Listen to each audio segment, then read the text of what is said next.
and the rest of the world, Supersonic's money transfer has got you covered. With the largest payout network in the Gambia, you can now receive your monies anywhere you are, from Kartong to Koina, with less hassle. Yes! You can receive monies from your family and friends in UK, Europe, USA, Canada, Switzerland, and the rest of the world with our safe, secure, fast, and convenient service that offers you the largest selection of payout locations in the Gambia. Supersonic's money transfer. We are currently in 34 African countries and counting, giving you quality money remittance services that are second to none. Visit the Google Play Store or the Apple Store today to download the Supersonics Money Transfer app and enjoy excellent money transfer services only with Supersonics.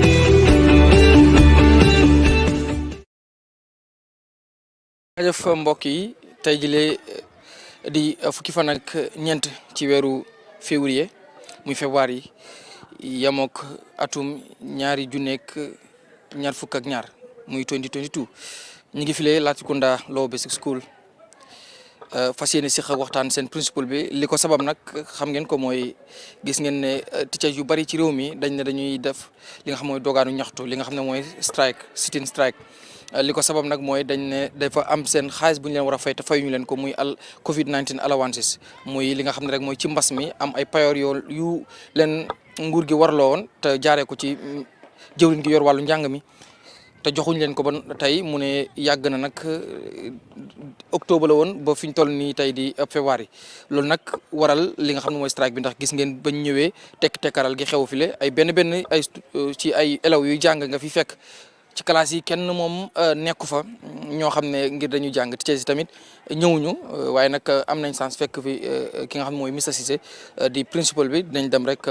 dëkk suñu micro waxtaan ak moom waxtaanee li nga xam ne rek moo di ongoing sit-in strike ak tamit yeneen yu aju ci wàll wi su ko defee rek fi ngeen ko amee ci Gambian Talents TV ngeen ànd ceeg Mouhamed Mbaye Garmi sama caméra woman Aïssatou Touré topp leen ñu wan leen li fi rek daal di xew.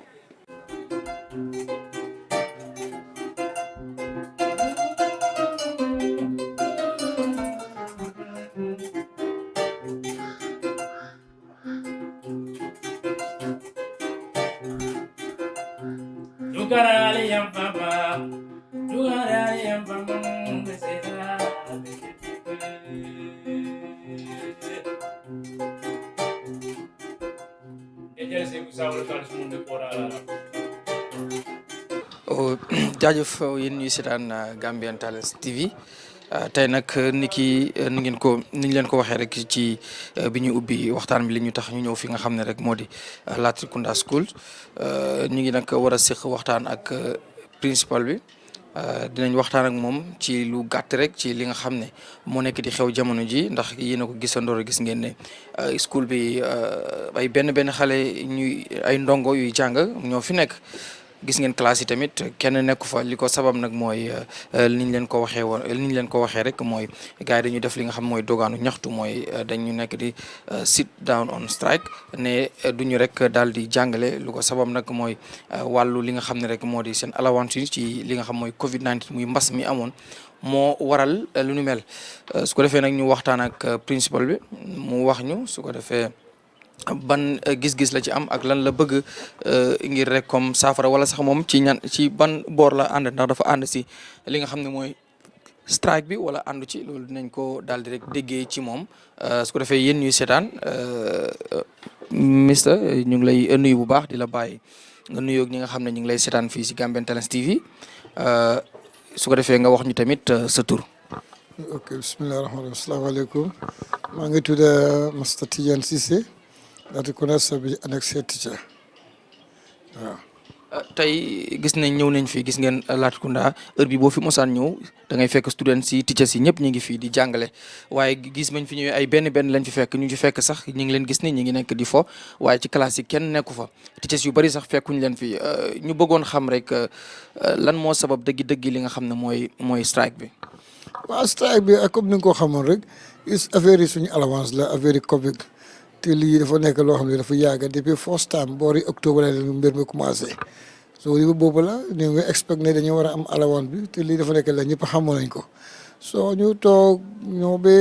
October passé November ñëw every month ñu ñëw wax ay different stories bind leen ay kayit bind leen kayit yi fi mu nekk nii te understand naa ne suñu union GT yooyu ñu ngi waxtaan ak ministre bi ak yeneen gars yi so but there is no way so ministre suñu union fi mu nekk dañu sës so ñu gis ne definitely dañu war a jël action loolu moo indi strike bi so ñoom gars yi dañu binda pour ñu wane nañ leen dem liggéey waaye ñu sign waaye suñu sign ñu teg suñu juntu suñu liggéeykaay yi bu ñu liggéey dara depuis boobu nag depuis last week loolu moo fi xew waaw ñu ngi ni comme ni nga gisee place baa ngi wéet xale am na ñuy ñëw waaye teacher yi jàngule leen so xale dal di ñibbi ci kër gi am na teacher ñëwuñu at all because we got an official document from the union to say that teachers in region 1 and 3 they go and sign from there they sit down and put their tools down so this is what you have seen right now you see I'm in my office attending to other activities but the teaching force is at a halt because of this COVID. So they want to make sure this COVID is paid as quickly as possible. Li nekkul salary li allowance boo xam ne nañ ko war a am is with us other department am nañ ko so why should we be left behind ñu dañ ko gis ne yabaate la sax because ñun we are not being honored and everything revolves around the teaching force doo mën a nekk dara jaaroo ci teacher even you journalists you were taught by teachers ministers were taught by teachers comme ni nga ko wéy suñu goy bi rek président ministre buur bu nekk nag teacher moo la jàngal te teacher moom dafa nekk very important personnel in the sector all the sectors are important but teacher we are just like nendi ganaar ak ganaar so we are very very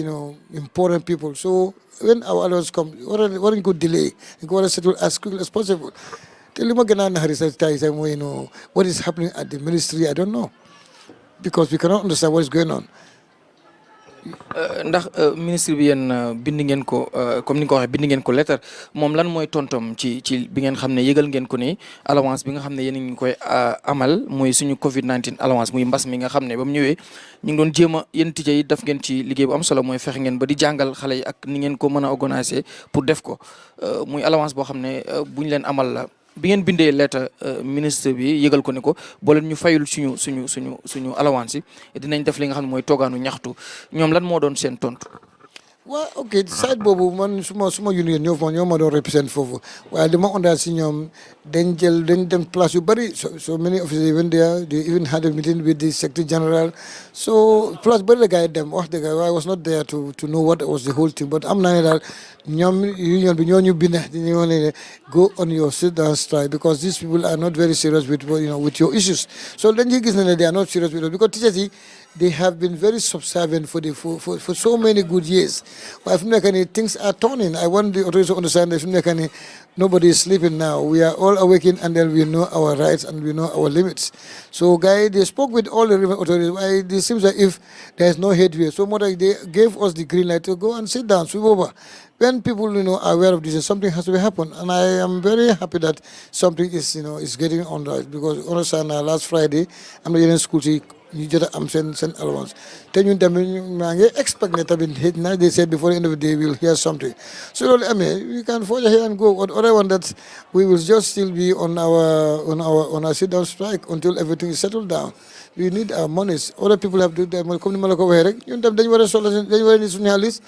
because ñun ni nekkuñ ay xalel ñun ay mag lañ te yeen yaga ci liggéey bi wax dëgg. So whatever is due for us, they should give it us without any further delay. Because this is a national issue. So teaching force hamna ne xale janguñ loolu dafa nekk big disaster for the country. It's not our liking ñun bëgguñ ko noonu. Waaye ñi nekk ci kaw ñoo ñu jaxase mbir mi definitely nañu wante dëgg. Nañ let them respect us and then give us our dues on time. Otherwise such things we cannot just avoid it. So there's something like a macha allah wax dëgg ñu ne di permanent secretary of the Ministry of Education mi ngi xamal ne ku ci jàngalewul mi ngi leen di wër di leen traité di leen wax ne ku ci demul jàngale dina am ay daan yu tege ca kaw loolu yëg nga ko bu fekkee waaw yëg nga ko lan moo nekk sa réaction yow. Well, anyway, I don't think that will be the issue of the permanent secretary. One permanent secretary, I spoke with him on the phone last time. He visited my school. what he told me was that must submit the names of teachers affected. But I did not hear any threatening word from him or anything like that. Then I don't think that was going to be the solution of the problem. So you cannot threaten us. Because we are not small kids to be threatened. I've been in this game in this field for more than 30 years. So none of them have a 30 years experience in this job. So nobody can threaten us. I don't think that is an issue from him. One would do much from him. The sent a list which I sent out since last Friday, and that was in fact that was the second time or the third time I've been sending this list. But if it training mom why what you said but it's not something officially told us anyway. ok bi nga xëyee tey war a ñëw school mu xam ne yéen ngi taxaw li nga xam mooy dogaanu ñaxtu muy li nga xam mooy sit down on strike ne duñ jàngale nga romb xale yi ci mbedd mi ñoom students yi ñu solu seen yére di waaj a ñëw jàngi ak oto ni muy jafe ñoom all the struggle bi ñu def ba nga gisee loolu Aze Tija ban yëg-yëg nga am mu leer na la tey xale yi nga xam ne ñëw nañ pour dem nañ pour bëgg a jàngi tey duñ jàng lan la yëg as a father as uncle wala sax am nga ay sët yoo xam ne ñu ngi jàng ji lan nga njëkk a yëg ci loolu.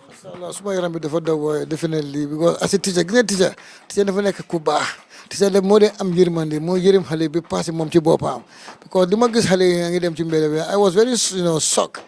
But I cannot help the situation because it's not me alone who's in charge of this situation. Because small and then the other schools are all part of it. And as I told you, I'm directives from the union. Say you go and sit down until we solve this matter with it. Because if you are not done that, there will no move on this. I support them on that. Definitely. We're in your talk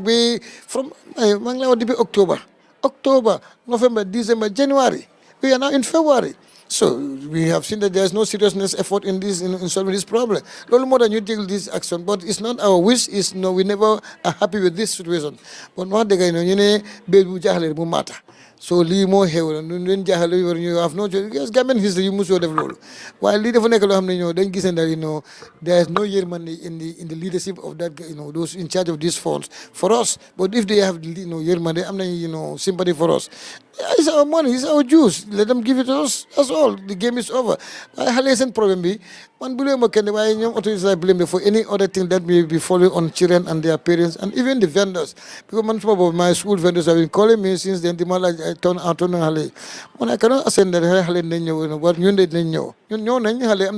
why they are not attended to. So leave more the situation on the ground, my brother, as you can see. xam naa daanaka sax foofu la ñuy jeexale mooy ñu bari dañuy wax ne maanaam jàngalekat yi ñoom duñ xeex lu dul rek seen li nga xam ne mooy seen soxlaay bopp ndax boo xoolee ñu ne li ëpp ci school yi boo demee duñ am taabal da nga gis ñuy jàng élèves yi foofa muy jàngkat yi da nga gis ne si suuf la ñuy toog di jàng ak condition bu metti wala sax fi nga xam ne mooy ndox sax duñ ko am ndox yu bari yoo xam ne jafe-jafe lay doon yoo xam ne dafay affect xale yi waaye doo gis benn jàngalekat bu génn di ko ñaxtu waaye bu ñu teqee lenn si seen li nga xam ne mooy seen koppar wala lu ñu leen waroon fayuñu leen ko di nga gis ne ñu daal di génn di daal di ñaxtu ñu daal dafa mel ni teachers yi muy jàngalekat yi seen bopp kese ak seen soxlay bopp kese moo leen daal di rek yitteel lan ngay tontu ci loolu. loolu du ma si d'accord Mr Ndaw parce que Mr Mbaye boobu xam nga mos tey dañ utee man bi ma ñëwee si school bi 2017 ki xamoon school bi dina xam ne dafa dëgg liggéey baa ngi am fii because xam nga mos tey ak dañu utee ok man I believe one of the doing something heads la ci la bokka because heads yi doo dem ci school bi nga toog for like a peg in the square in the square hole. You have to come up with some initiative and then do something. When I came here, the building of this school was, very bad. I wrote to the ministry at that time, informing them of the situation on the ground, including the water that we're talking about. We have only one stand-up water for almost 2,000 students I have here, or more than that, plus other schools in the New York. When I wrote to them, they replied me, okay, give us a letter, upon availability of funds, we'll do something about it. So, apart from St. Teresa's Church, there are many other churches to worship God. Let me go to other sectors. I engage the private sector partnership and then they are able to do all this renovation work through MRC Foundation, which is very good. And then the game is not finished there. Mange negotiate with the ex-people, which right now we have already formed it, and the ex-people, they are doing very good job for the school. They have formed their association, and then right now they are doing the renovation of the furniture. One thing you get but that one, is government's side of the story. We can inform them. So when we come to action, you have action. Why, if you come to this strike matter, Bobo is personal to holders. More directives from our union telling us that they seem to have exhausted all the negotiation channels with the authorities, and to no avail. There is no way that they are seen. They wrote to us officially for new embark on the sit-down strike,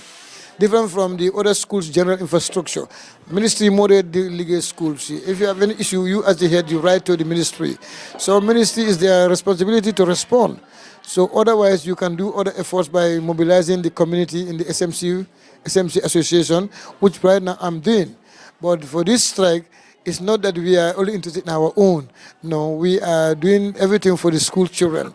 And for the school not to be developed, no teacher will go on strike for that. That is central government's job. This one is what we take home. We call our take home packages. That one, that's why we are all working. Ko gis ma ngeen liggéey dafa am li mo sentu waaye nga liggéey amuloo dara say waa kër yéen kii di dem na liggéey nga dem liggéey for many months or days you have no money. Obviously, coow dina am ci kër gi loolu moo indi coow li yëpp.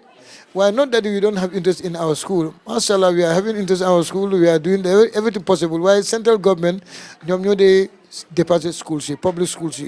Why what we are very much concerned is what we take home. Those authorities, they have all their allowances. They are taking care of their families. So we are suffering. This is why we went into this sit-down strike. Not that I'm interested in schools. Mashallah, school, we love the school and we love this job. This job is a passion for us. We have a very good liking for it. Why not that we don't like it? I will totally beg to differ with that assumption. But when we are not having any personal feeling on that, no. This is something we have, is collective. Schools, you have so many problems, but nobody is going out to strike on them because that's not our area of operation. What you should take home? 10 years you but up to the last minute, they will help. What do you talk? They will say they'll do something about it. Okay. ñu jeexal lan mooy ñu ne yéen ñu bari si jàngalekat yi seen doom yi nekkuñ ci government schools yi da ngeen leen di yóbbu private school di leen fayal ñoom ñuy jàng su ko defee boo leen defee strike wala anything about yu mel situation yu mel ni bu amee ñoom duñ affected parce que ñoom si school yi ñu nekk ñooñ duñ sit down on strike muy private schools yi. Lan kay wax tontu. No, boobu no man am nga people are different. Man master Cissé suma xale yëpp they go into public schools and then they go to Dara. So man suma boobu xam nga loolu dafa depend on parental care. Some parents they have confidence in the private schools. loolu moo ci nekk and then with this problem soo gisee private school bokkuñ ci ñoom they are not affected by the government payroll issues ñun dañoo nekk on the government. waaw loolu laa wax maanaam xam nga ñoom duñ bokkuñ ci jafe-jafe yooyu dañuy gis ne yéen boo leen yóbbee seen doom yi ci private schools yi jafe-jafe yi xam nga tey amul benn private schools yëpp ñu ngi jàng. No, I don't hear when children come. Normally, we advise them to give them something to take home, like homeworks. Don't they? I'm totally loose, but they direct them to go and do some assignments at home because we know this problem will be resolved sooner than later. Maybe couldn't pass this week because as I told you,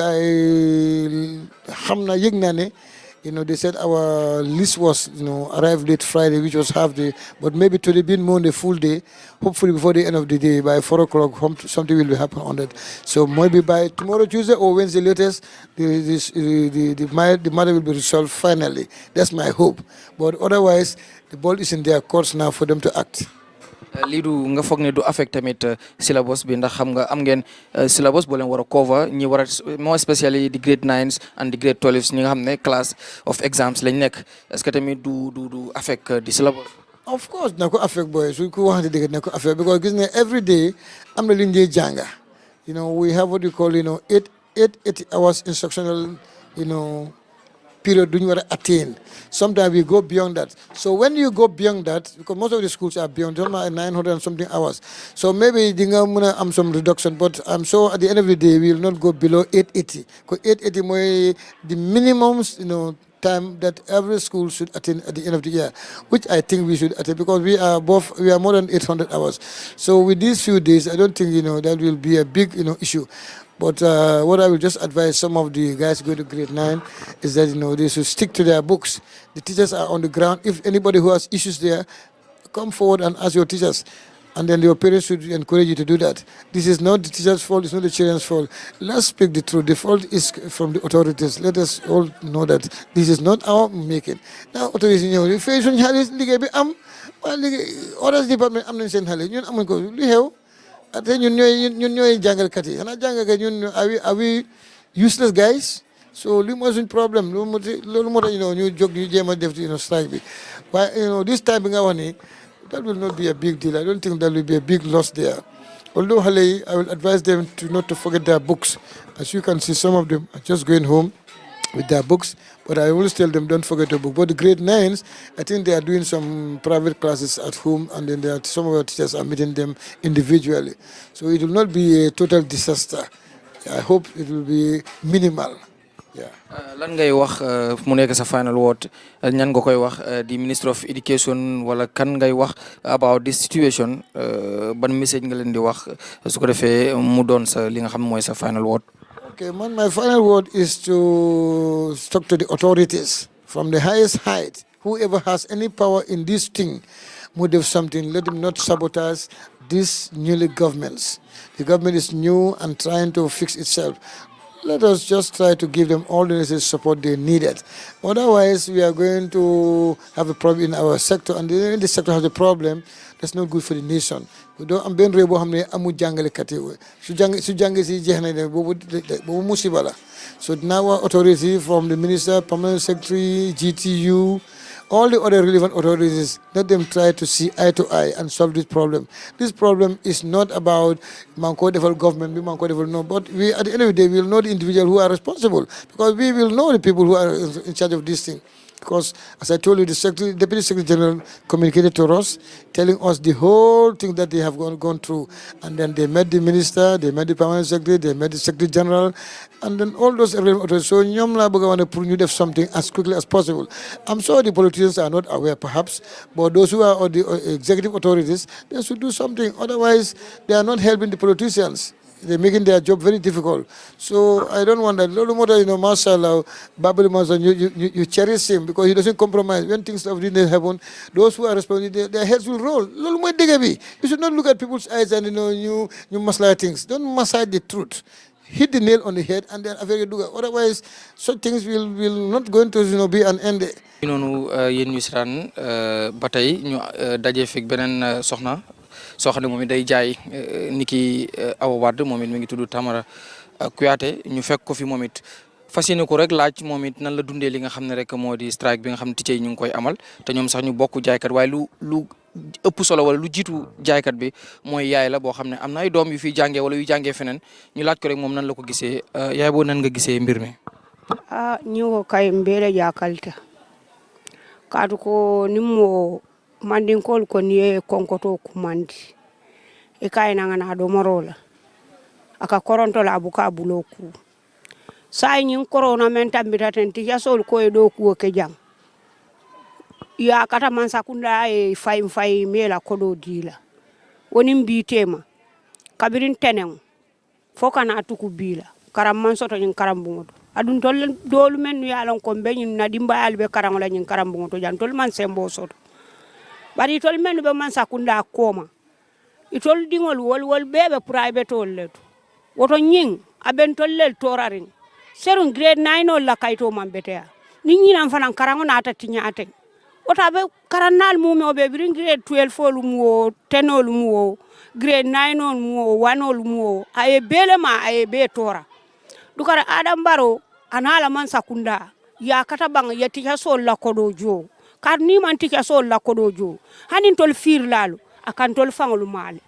kar muna kamala baka so be da be jaw yarin yete baka sida jawo sayena asiya kunto nyin karambu ngoto jan dindintina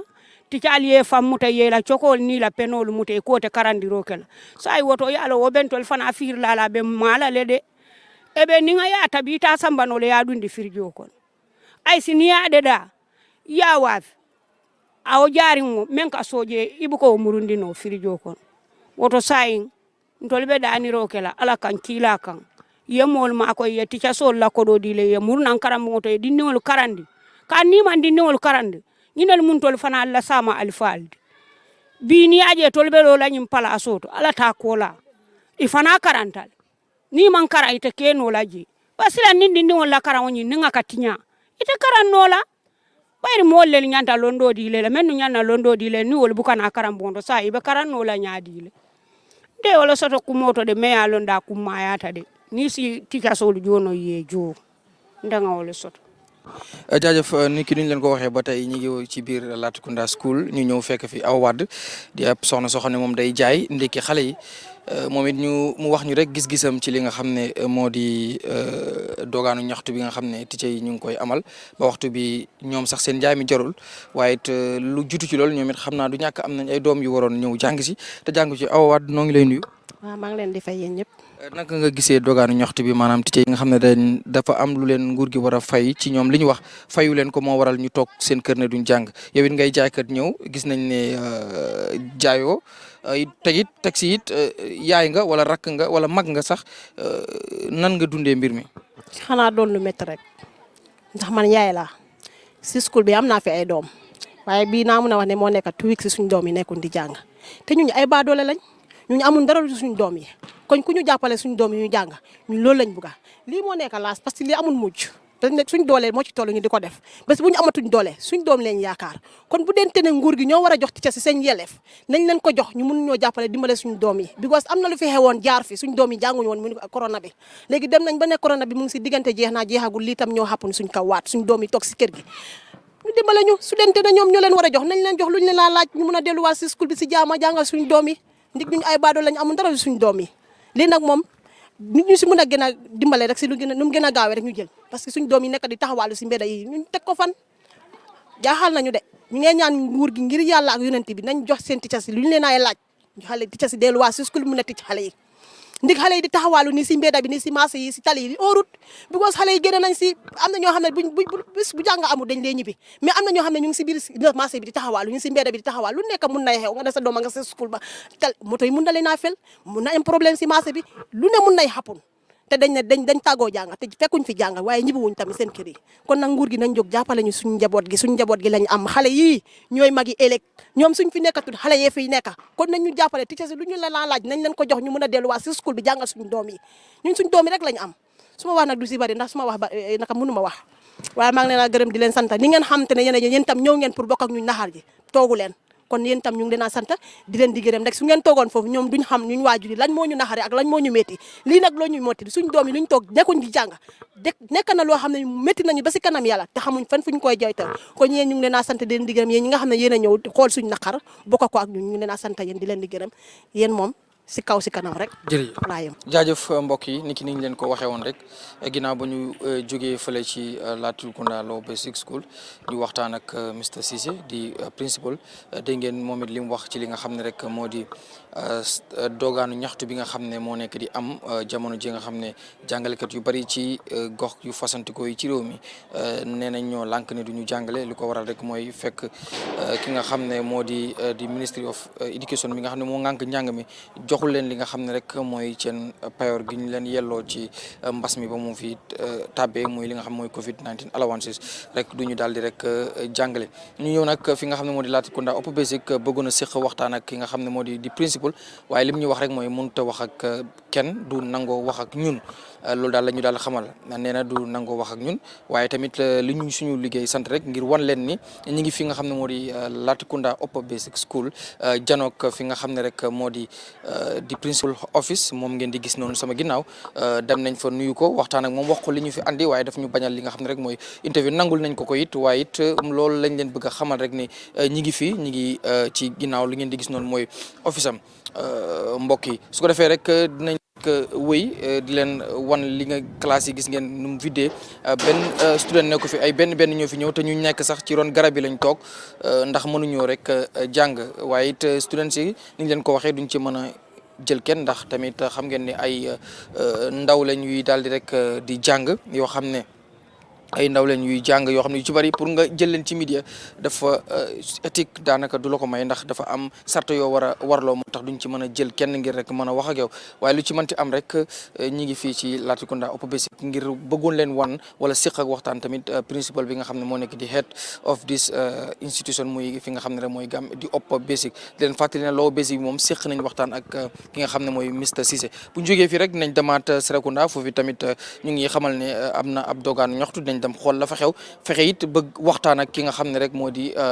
principal yu nekk foofu noonu wala ñi nga xam ne rek ñooy di autorities dinañ tamit jéem ngir rek jàll dem fexe gisee ak ñi nga xam ne moom ñooy di autorities mooy ñi nga xam ne ñoo nekk ci di ministre yi pour rek ñoom it wax ak ñoom xool seen réaction about this parce que tuuma lañ ko mën a waxee ndax dañ leen teg tuuma ne ñoom dañ leen bañ a fay li nga xam ne mooy seen allowances yi léegi nañ dem tamit fexe dékk leen suñu micro Mouhamed Mbaye Garmi Aïssatou Touré.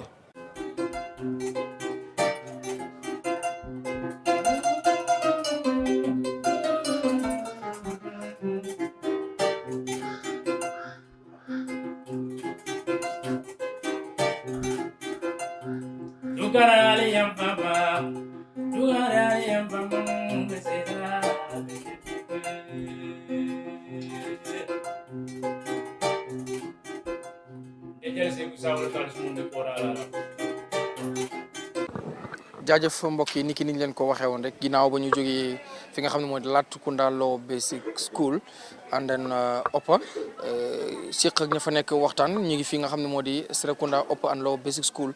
ngir rek topp li xew ci jamono jile mooy dogaanu ñaxtu bi nga xam ni jàngalekat yi ñu ngi koy def ci barab yu fasantikoo yi ci biir réew mi li ko waral rek mooy nee nañ dafa am lu leen nguur gi war a fay te moo doon Covid-19 allowances muy ay payoor yoo xam ne yoral nañ leen ko ci mbas mi te ba tey fayuñ leen ko loolu nag mi ngi nekk nee nañ ci weeru octobre ba fi ñu toll nii la ba tey li leen nguur gi di wax rek mooy tey ëllëg nguur gi nag jaaree ko ci jëwriñ gi ñu dénk wàllu njàng mi foofu la ñuy wax muy Minister of Basic Education tey nag ñu ngi fii Serekunda Upper and Lower Basic School ñëwoon bëgg a waxtaan ak tamit di head teacher ni ki niñ koy defee wala ñenn ci teacher yi waaye ba ñu ñëwee fii ki nga xam ne moo jiite fii moom it daf ñu dàq ne mënul wax ak ñun ndax daal moom lim ñu wax ci off the camera mooy daal mooy moom yëgal nañ ko daal ne ñaxtu dina am waaye fa la mën a yem te du mën a waxtaan ak ñun ci li nga xam ne rek mooy mbir moom ci bi on air loolu nag la ñu daal di rek xamal ñun tamit ñu nangul ko waaye ci ginnaaw fii boo xoolee fii moo nekk fi nga xam ne rek moo di office am ñëw nañ fi nag ngir bëggoon a séq ak moom waxtaan ci luy xew ci jamono ji waaye mënul antu su ko defee rek nii la dinañ continuer demal leen fi nga xam ne rek mooy Minister of Basic Education ngir rek jël ñoom it lan mooy doon rek seen réaction su ko defee rek nii rek lay demee Mouhamed Mbaye Garmi ak Aïssatou Touré ci li nga xam ne rek mooy liggéey bi. jaajëf mbokk yi ni ki niñ leen ko waxee woon rek ñi ngi ci di wër school si tey ñi ngi Serekunda school gis ngeen ba ngeen ñëwee gis ngeen environnement bi nu mu kaamee kenn nekku fi ci ñi nga xam ne rek ñooy ñu war a jàng si par benn lañ fi fekk teacher yi nag ci li ñu waxoon juguñu ci mooy seen sitting down strike bi ba tey ñi ngi fii nag Serekunda nar a séq ak waxtaan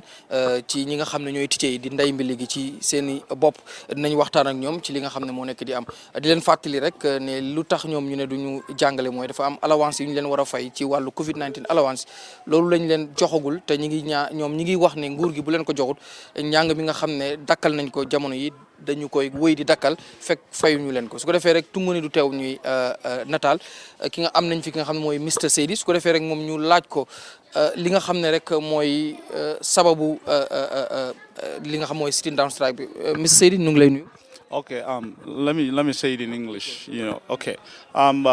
There are so many reasons that I have to say that we are striking today. And one of those reasons is because we are not being paid the COVID allowance. And then I can say that this decision doesn't come from the teachers just like that, because we have a union that represents us, and they represent the voices of the teachers in all institutions. So therefore, when we discuss about these strike issues, we first have to listen to the GTU, since they represent all the teachers. So when they come out with the memo that all teachers should sit at home, then, we adhere to it to make sure that we observe the strike for governments to pay our COVID allowances, because we feel like, we are working day in, day out, and then we must be respected as teachers because, the work that we do in nation development is unquestionable. So therefore, at least we now decide to sit, at home and not to come to school to teach, for us to be paid our allowances, because we have heard that some teachers have received the allowance in other parts of the country, and then this is what brings the topic of the discussion about the strike, that why is it that some section of the people have to receive the allowance and not everybody, and then not even only teachers. We have heard that in other institutions other people have received their COVID allowances but the teachers haven't. So therefore, this is a unanimous decision that comes from the union that represents all the teachers, that all teachers in all public schools should sit down to observe the strike. And that was the reason why, we are observing this strike today. So we are here, waiting on the authorities to make a move and make a decision. And then I hope so that this situation will be solved soon. That is what I have to say here today. So thank you. Thank you. Okay. su ko defee rek ñu jël keneen kooku mooy Mr Seydi li mu wax moom it dégg ngeen ko ci léegi nee na décision bi nii ñëpp ñoo ci àndandoo ngir rek daal di def dogaanu ñaxtu bi loolu la daal di wax li ko sabab nag mooy nee nañ sax am na ñu yëg ne yenn jàngalekat yi jot nañ ba sax yeneen institution yi ñoom it jot nañ li nga xam mooy seen Covid allowance waaye teachers yi ñu ci bëri jotaguñ lu tax loolu nag moom dafa jàpp ne dañ leen rek daal di ñàkkal fayda wala rek sax considéré wuñ leen ci li nga xam ne rek moom la Mr Seydi wax su ko defee rek ñu am fi keneen moom it ci teachers yi la bokk moom it ñu laaj ko gis-gisam ci mbir mi ak lan moo tax tey jile ñu ne duñ ñu banque seen i yoxoo ne duñ jàngale ji ñoo ngi lay nuyu. ok jaamare na nga suba si. tur bi naka la. man Mr Balde laa tudd. Mr Balde waaw. Mr Balde tey ñëw nañ fii ci school bi gisuñ fi kenn ay benn xale lañ fi gis waaye classe yi moom kenn nekku fa ngir jàng ñu gis ne yéen a ngi ci li nga xam ne mooy seen sitting down strike bi. waxuma la sax yéen waaye tamit ndax bi ngeen koy def suuraale leen ci tamit xale yi nga xam ne dinañ ci loru ñàkk a jàng beeg ndax du leen affect ndax am na syllabus boo leen war a cover ci li nga xam ne rek mooy di 3 terms yi nga xam ne dina am ndax loolu suuraale ngeen ko ci tamit. ñun moom mun naa wax ne xale yi ñoo nekk suñu first priority in school because soo xoolee si biir school is teacher and a student la so xale yi suñu jàngur mu ngi mel ni ñun saa we are losing our contact hours. So the government and the school, they are also losing, especially to the kids. So all the kids, depuis grade 1, but grade 3 is always a problem because ñeeni binda ak janga sa loolu seen problem la. Because since COVID bi start, break mu ngi bari. So COVID-19 allowance bi moo waral all this strike because soo xoolee most of the school in region 1 tey demuñ school because of teachers are not paid their allowances. So ñun mun naa wax ne sa ñun suñ school bi fii Serekunda fii we are coming to everyday school from Monday to Saturday, Monday to Friday. So after ñun la gonna affect because so whole we don't have any off day. While so whole to other school, they are paid their COVID allowances. Some of them we are coming for only 3 days. Ñom loolu leen day ñëw and they are paid their COVID allowance. So ñun we are coming every day to school, Monday to Friday. Some of us we are in double shift. So I think su dee risque bi ñëw na wala health condition ñëw na ñun ñu doon ñëw 5 days in a week ñu war a nekk first priority to be paid. So why government bi I don't know the ministry, I don't know how nekk lañ ko gisee but some of the schools we are not included. So ñun dañ gis suñu bopp si biir affaire si. So this is why some in Serekunda school here most teacher bari ñëw nañ waaye students yi ñoo ñëwut because soo xoolee ñun from grade 1 to grade 6 teachers yëpp ñëw nañ waaye xale yi ñëwuñ. ok yéen da ngeen ñëwoon pour jàngale si wala. dañ ñëwoon jàngale waaye dañ ñëw ñu fekk xale yi ñëwuñ ak other teachers yi tamit ñëwuñ. ndax parce que da ngeen yëgle woon ne tey Monday bi. waaw yëgoon nañ ne comme strike dafa am waaye si kaw loolu sax suñ admin bi ñëw na suñ teachers yi ñëw nañ waaye xale yi ñëwuñ. est-ce que tamit loolu du waral jafe-jafe bi nga xam ne yéen teachers di ngeen ko dee am ci boo leen di xeex ngir seen bopp ndax bu fekkee xeex ngeen c'est que ñii jàngale si ñi la jàngale suñ am ñoo xam ne est-ce que du tamit bu fekkee def ngeen benn say maanaam yéen ñëpp ngeen jàpp si ne duñ jàngale xeex bi du gënoon a gaaw si government bi ngir mu gaaw leen gestu wala jàpp ne yéen déggoowu leen tamit parce que am na ñuy wax ne teachers seen bopp sax déggoowuñ. non teachers yi foo am naa for this time teachers yëpp déggoo leen because this is all teachers affairs la. because soo laalee keneen mu ngi mel ni laal nga keneen so we are all the same so teachers yi ñun amuñ yoon bu nga xamante ne fu ndee amee xaalis Why we can only have our allowances and our salary from the government,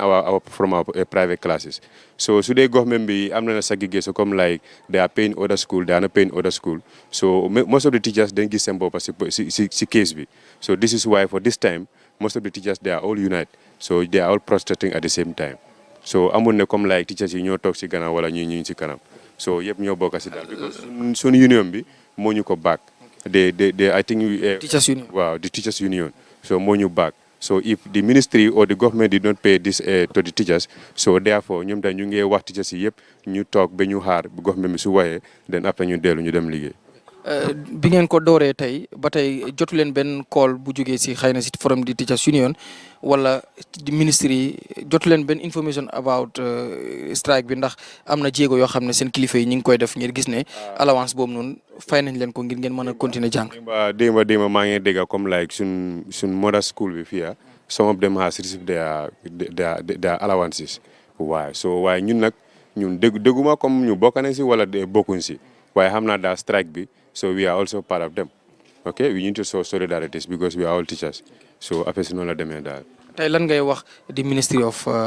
education of basic education lan nga ko am ñi nga xam. lu ma wax si ministry bi su dee the COVID allowances is for all teachers. So let them give it to the teachers. Well, they should not keep it in their offices or they should not keep it in their home. Wala ñu def any other thing loo xamante ne waruñ koo def. So when it is for teachers, they give it for teachers. Teachers they also enjoy what they are issued for. But other than that. di ci si ñu ngi toog xaar su ñëwee suñu waxee lu nga xam ne lu positif la lu ànd ak suñ strike bi then we can go forward waaye other than that ñu ngi toogaagum ñu xaar ba suñ jiitu bi lu mu waxee wala ministre bi su waxee then after we go with them. rek moom it ci jàngalekat yu nekk ci school bi la fii moom it di ñaxtu rek li nga xam ne mooy seen Covid allowance bi ñu leen joxul te mu nekk ci ministre of education ñu ngi lay nuyu sëriñ bi. asalaamaaleykum ma ne naa fay. tur bi naka la. Aboubacar Ndiaye. waaw Aboubacar nga doon ab jàngalekat fii ci school bi ñu gis ne yéen a ngi nemmeeku jamono ji ñu toll nii li nga xam ne mooy dogaanu ñaxtu muy sitting down strike li ko sabab moom xam nañ ko mooy da ngeen ne dafa am allowance yu ñu leen war a fay muy Covid 19 allowance yu ñu leen joxul. waaye tey nan ngeen gisee bi ngeen ko dooreeg léegi ndax yéen ñëpp ànd ngeen ci ndax ñëpp a koy defandoo wala yenn si school yi la wala leer na leen ne school yëpp ñu ngi ci kaw loolu noonu. waaw fu may njëkkee rek mooy man leen di jaajëfal seen ñëw teewaay fii nii Covid bi nii soo gisee Covid allowance bi lu tax ñu commencé tey strike bi tey parce que ñun last week ñun doon ñëw school suñ sister school bi ñu doon strike waaye ñun nekku doon di strike parce que luñ gëmoon moo nekk ne comme like school yu nga xamante dañ doon ñëw Monday ba Saturday school. te ñun soo xoolee ñun si njëlbeen bi dañ daan ñëw school from Monday to Saturday then after si dañ xam ne ko am nañ enough classes jarul ñu ñëw Saturday so ñuy ñëw from Monday to Friday te ñun suñu teachers yi fii yëpp daanaka ñu bëri ñu ngi liggéey double shift so foog naa ne ñu nga xamante ni ñu ngi ñëw 3 days ak ñu ngi ñëw ñaari fan ak ñu nga xamante dañoo ñëw juróomi fan dañoo liggéey morning ci afternoon so foog naa su nekkee benn allowance dafa am mu nga xamante dañ ko allocatal pour teachers yi foog naa ñoo ko gën a war a eyoo parce que ñun soo xoolee ñun ñoo gën a nekk di face risks because ñun every day yaa ngi face ñaata xale sa classe sooy teach upper grades yaa ngi rotate ñaata xale presque lu dem si ay 100 xale yaa ngi am ak gars direct contact every day so foog naa ne su nekkee dafa am benn allowance bu nga xamante dañ ko war a fay teachers yi foog naa ne ñun bokk nañ su nga xamante dañ ko eeyoo waaye warut a jox teachers yi nii bàyyi ñële moo tax it nag ñun nag tey leen ko door xale yi ñëwoon nañ tey si suba teachers yëpp ñëwoon nañ ñëpp a fi woon waaye ñëpp a d'accord déggoo si kàddu xam ne dafa jot pour ñu ñaxtu xeex lu nga xamante ni loolu leen moom parce que lii suñu right la waaw doo mën a wax ne boo ne teachers amut kii bàyyi kële non soo ne teachers ñëpp a si bokk fon naa ne kon donc su nekkee am na benn allowance bu fa nekk lu ñuy wax ministre bi mooy ne ñu fexe ñu jàppale ñu fay ñu suñu allowance yi ndax xale yi mën a delluwaat si classe gi. ok tey jii yaa ngi waxi xale yooyu ñu bari dañu naan sax teachers yi boo leen gisee ñuy xeex wàllu di def strike rek muy dogaanu ñaxtu mooy jamono yoo xam ne dafay ñëw ci ñoom maanaam seen soxlay bopp lay doon maanaam fayuñ leen allowance wala seen payoor ñu teq ko rek mooy tax ñoom am sax ñuy dem ba naan dañ selfish moo tax xeex bi dañ ciy wéet yow nan nga gisee loolu mu am parce que dañuy wax ne léeg-léeg xale yi am jafe-jafe yu ndox ci school bi am jafe-jafe sax toilette yu baax am jafe-jafe yu taabal yuñ toog waaye teachers si doo leen mos a dégg ci coow yooyu waaye coowal boo leen di dégg rek mooy seen coowal bopp lan ngay tontu ci loolu. waaw dafa am lu nga xamante ni loolu nekkul ne teachers yi rek a ko war a mën a xeex dafa fekk ne teachers dafa am ñu nekk si ñu leen jiite tamit te soo xoolee teachers si fii teacher rek ngay gis mu ñëw school fekk xale amul pencil si classe mu jël xaalisam jox ko loolu si teacher rek la am te teacher yi bu ñëwee fii school bu dee ndox amul sax dañuy fexe ñu ring bell bi xale yëpp ñibbi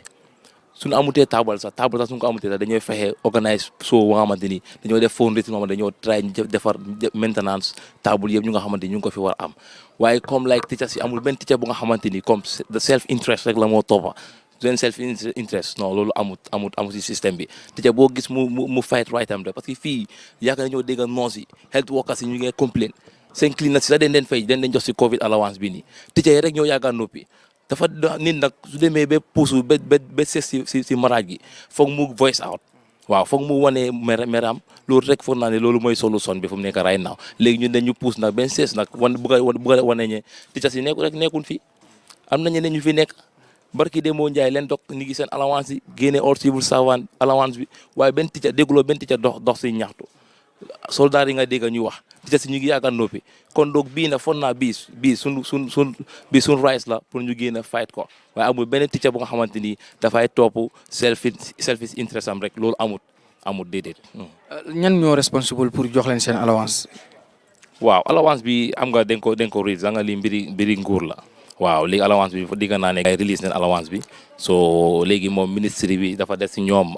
ñu nga xamante ni ñooy leen war a fay ak ñu war a fay waaw waaye ñun daal fu mu nekk nii foog naa ñun secondary primary school ñun den war a am si fay bi parce que suñ sister school bi comme ma la ko waxee am na teacher su nga xamante ni receive neen sa allowance te ñeneen ñu ngi ñëw 3 days ñeneen 2 days la ñoo ñëw so ñun ñu ngi ñëw from Monday to Friday te ñu ngi tij double shift so foog naa ne dëgg su nekkee dafa am ñu nga xamante ni deserve allowance bi ñun la war a nekk wax dëgg ne yàlla ñun tamit war nañ ñoo fay te ñun na fu mu nekk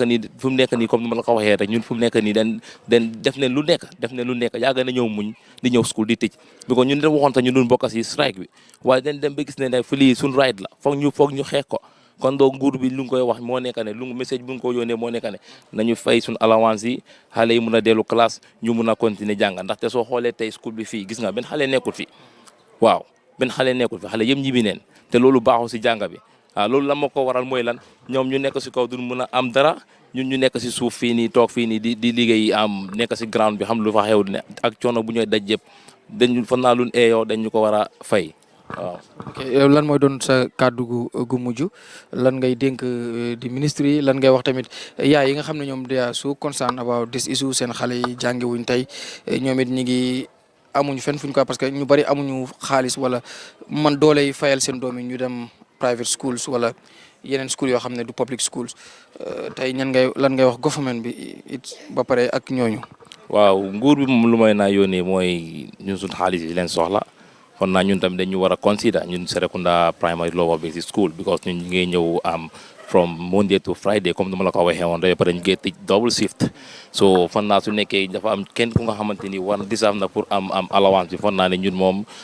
bokk neen si waaw soo ñun nag nañ ñu consider fay ñu suñu allowance ñu mën a delluwaat school waajur yi nag ñu leen di baalu ak bu baax ak xale yëpp parce que ñun tamit nekkutoon suñu sago pour ñu war a ñëw toog fii nii ñu daax xale yëpp wala wax xale yi ñu dem ñibbi bañ a jàngale loolu nekkutoon suñu sago fii teacher rek ngay gis muy jàngal xale mu koy énee pour mu nekk président wala mu nekk ministre loolu si teacher rek la am waaw moo tax it nag ñu ngi baalu ak ñëpp waaw di baalu ak waajur yi bu baax a baax ndaxte métti na waaye amul benn solution daal because suñ union bi ñu nga xam ne ñoom ñoo ñu boot ñoom ñoo joxe ordre ne nag ñoo gën a press release ne am na teacher si toog kër wala nañ ñëw school su ñëwee school kenn bu mu jàngale kon donc ñun tamit moo tax ñu booloo nekk benn ndax nga gis ne lu ñooy fight ñu mun koo am waaw loolu rek la amoon lu may wax. jërëjëf Papa baax na jërëjëf. jërëjëf moom it ñu jaajëfal ko bu baax noonu rek mbokk yi ñu ngi fii ci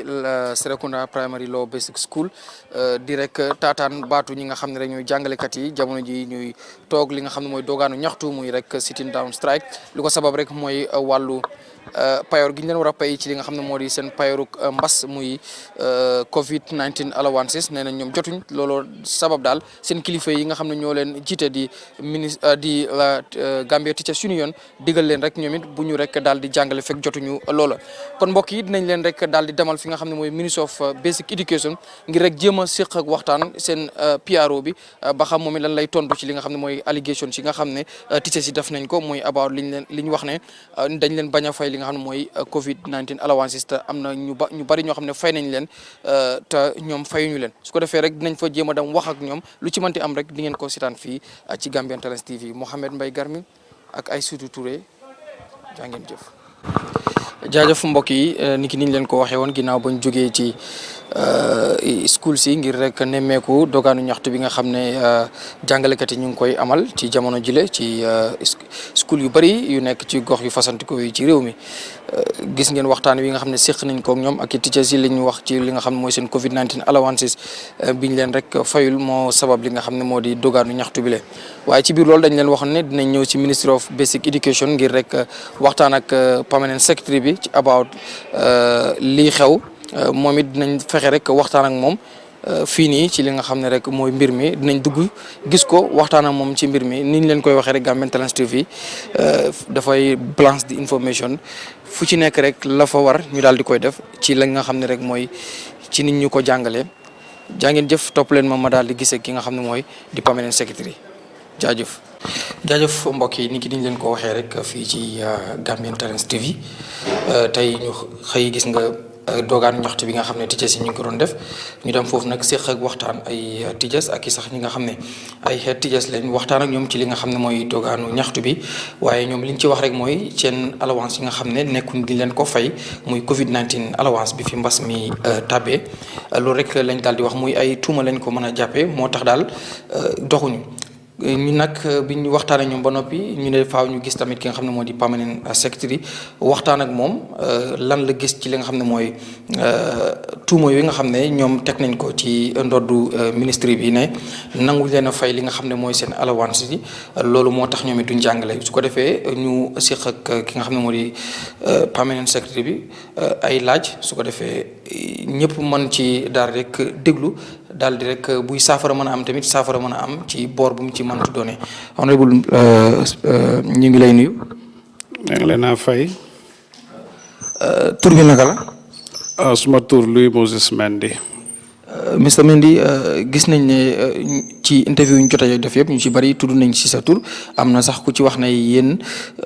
da ngeen jokkoo ngeen waaye li nga ko wax rek mooy dinañ fexe ba indi saafara ci li nga xam ne mooy jafe-jafe yi ngeen di dund waaye it wax gi dafa xaw a wutee ndax am na ñeneen ñu ci wax yi ne da nga leen am na koo xam ne yow yàlla ne nekk di traité ne bu ñu demul jàngale ji waat lu metti dina leen dal lan ngay tontu ci lool. musuma wax ak students ñu naka ak teachers ñu ma waxal mooy school administrators yi te lu waraloon waxtaan boobu mooy dégg naa ne dañ toog seen teachers yi ticcuñ because fayuñ leen seen Covid 9 allowance so mu ittee ma pour ma dem ci school yooyu pour xam ñan ñoo am seen fay ak ñan ñoo amut so bu ma fa demee nag wax naa njiiti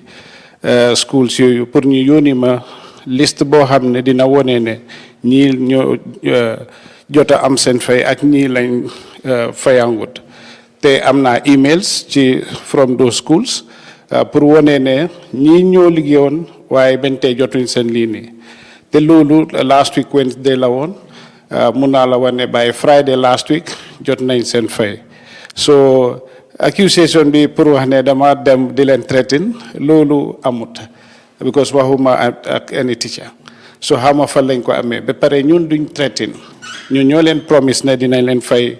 Covid 19 if they teach extra days particularly with full teaching load and they are teaching on Saturdays so duñ doon mën a toog rek ñu door di leen threaten ci loo xam ne ñun ñoo leen ko promise ba pare make nañ sure ne nguur gi jot nañu xaalis gi pour fay leen ba pare sa ci kaw loolu fay nañ over 90% of ñooñu who are involved just maybe for information of the general public mooy ñun you are talking about over 20,000 teachers on government payroll so ko bokkee with private school we about 24,000 teachers luñ jot a fay is more than 19,000 in government so benn 1,000 rek a des so loolu dina la woon ne there is that willingness and there is that process to make sure ne fay na ñëpp waaye lu nekk am na yoon te suñ jaarutee ci yoon boobu ëllëg ak sibir ñu ñoo cee ñu ñooy dugga nekk ci problème te loolu ñaanuñ ko so loolu te lépp lu ñuy def dañ koy make sure ne dañ ko verify ba ñu satisfied ne at least ñii nii war leen na fay dañu process loolu waaye dañ process on some payment mu dem ba payment point mu am yeneen issues ñu delloo si ko loolu moo indi this delay so loolu lañ nekkawaat di go over pour seet lan la dem wrong su ko defee ñu mën leen a fay as seen morom yi. ba tey ñu jàpp ne from ñoom nee nañ depuis octobre lañ leen topp ci wàllu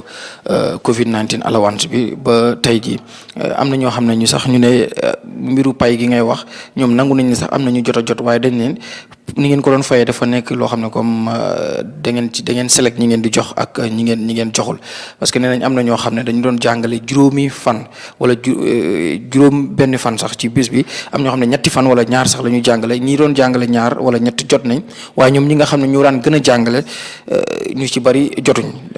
loolu yan leeral nga ci andi. moo wax la rek su dee wax nañ ne dafa am ñoo xam ne dañ jàngale ñaari bés ci week bi ñu fay leen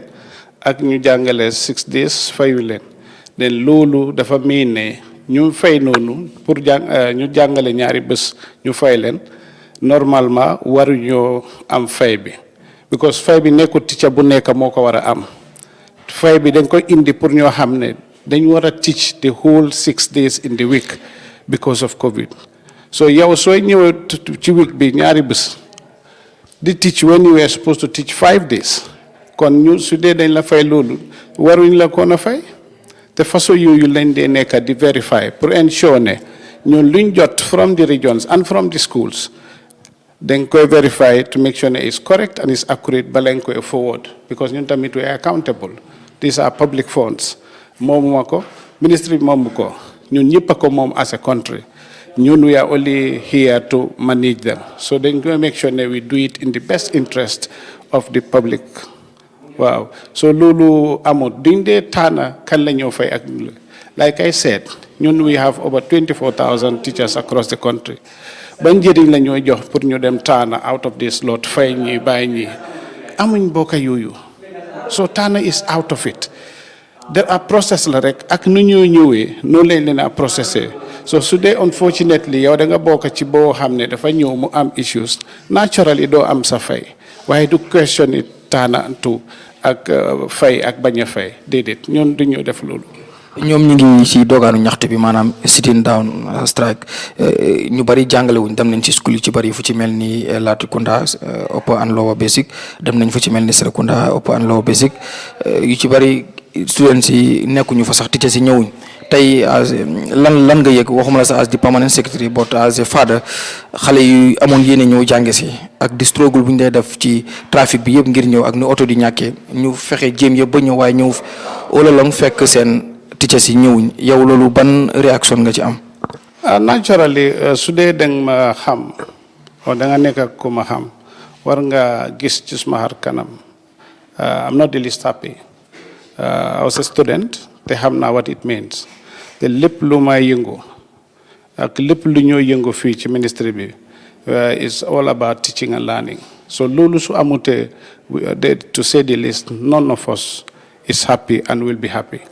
looloo tax ñu dajale ñun suñ boppa as the SMT of the sector pour seet what we need to do collectively lan lañ jàng ci lii ak lan naka lañ ko mën a saafare to avoid a similar occurrence lu xew rek mooy teachers yi ñu bari ñu jàngalewut o ñu toog is because seen GT ñoo leen wax ne let them be in solidarity ak ñoo xam ne fayangul leen du caageen ne they are not paid quite a number like I said is over 90% that is paid if not 95 or more waaye because seen GT ñu ne leen ñu unless ñëpp xam am seen fay waruñoo jàngale loolu tax teachers yi decide pour def loolu loolu nag dafa unfortunate because pour man the students are the biggest losers and that's not my interest xam naa how committed the teachers were bu COVID ñëwee especially bu ñëwee with a catch up plan pour wane rek the lost hours bu ñu lose between March on the 17th of March to be precise to the 14th of October 2020 when schools were closed lu bari lañ ñaaka 265 hours lañ ñaaka but bu ñëwee with the catchment plan the teachers were in full support am na ñoo xam ne dañ devise other means of helping the students, which we appreciated so much as a sector and as a management. So pour ñëw to this point where we are almost there when payments have started and it's just a few, and I can tell you by this month or end of next month, everybody would be paid. Ko xam ne at least liggéey nga or war nga am something from the COVID allowance. So pour ñu ñëw ba this last minute ñu toog nekkut lu ñu ne. It's really unfortunate te def ñu miti. ministre bi ban action lay jël wala yéen a ngi ci waxtaan ngir ndax dina jël action ci li nga xam ne am na wala yéen di ngi def ay jéego ngir fexe loolu dakk ndax lii bu wéyee tamit di nga gis ne dina disturb syllabus bi moo spécial yi ñi nga xam ne dañ nekk ci exams muy di grade 9 nga xam ne this year dinañ am exam and di grade 12 te loo bàyyi rek dina la affect so seen ministre bi yan action la nekk di jël pour gis ne lii dakk na. waaw loolu te ma ne la soo gisee tey ñu dajoo la fii pour gestu lan lañ mën a def wala lañ war a def pour saafara lii and ensure ne students are back to classroom and teaching and learning continues. ñu ngi waxtaan tamit for the discussion ak GTU pour ñu jégal ñu allow this process of payment because suñ ko allowtee tamit ñu ros ko ëllëg ak sibir yi nga dee dégg ne misappropriation or the funds were used wrongly when they are audited te loolu foo ko déggee da nga door di ñaaw njorto ñaaw xel ne ndeketoo ñii nii lañ nekkee fekk demewut noonu because soo jëlee xaalisi nguur o xaalisi dëkk nga jël ko fay ko koo xam ne yeloot ko warukuloo ko fay loolu ëllëg ak sibir ci yow la moo dellu si yow yaay sonna te gis nañ ñu bari ci yooyu so lu ñoo ñaan rek gars yi may ñu understand ak ñun pour allow that process to go otherwise dinañu sonal ak télé so loolu rek lañ nekk di def but yaakaar nañ with the data buñ door di because like I said lu taxoon ma dem round is to really go and see for myself lan la nekk di xew ci school si but also have first-hand data from the teachers themselves, from the school administrators, verify, seet nañ leen fay. Te bu ma jota am last week, ci suma trip bi fay nañ loolu. So am nañ quite a number léegi, if not all. Te loolu, as we talk, it's been imputed at the level of action officers. ñooñu suñ paree will send it to treasury for payment waaye xam nga su demee tamit treasury ñoom dañ am pour verify te suñ verify they will now give instructions to central bank pour central bank transfer those funds central bank tamit would transfer the funds either to GTU or to the banks depending where that will go loolu tamit time la te ñun amuñ control at that point so moo tax ñu ne ñu ngeen ñaan GTU ak union am pour guys understand ak ñun ne it's not limited to us as a sector it's above us pour guys jàppale ñu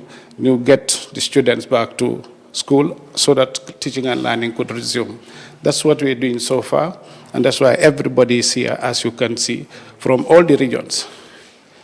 It's out of 7 regions. Luñ fay is over 6. In fact, even like I said, it's the total that is left is not even up to 500 out of the number of the teachers I've just told you. So Lulu, commitment bu we are committed to pay and we have demonstrated ability by paying. am na ñoo xam ne dañ jot seen xaalis since December am na ñoo xam ne dañ jot seen xaalis in January so process la so we are not segregating and we are committed to ensure that payment is done to our teachers. xam naa amoo jot ñu ngi fekk yéen a ngi ci lëlu xam naa di waxtaan ci mbir moomu fi ñuy jeexalee rek mooy doon suñu mujjanteelu laaj mooy nu bari dañu naan soo gisee pay gi ba tey demeewul boor ñu ci bari ci li nga xam mooy ministre bi seen i njaboot nekkuñ di jàngee fii wala nekkuñ di jàngi ci public school si private school lañu jàngi so bu sit down strike amee du leen affect moo tax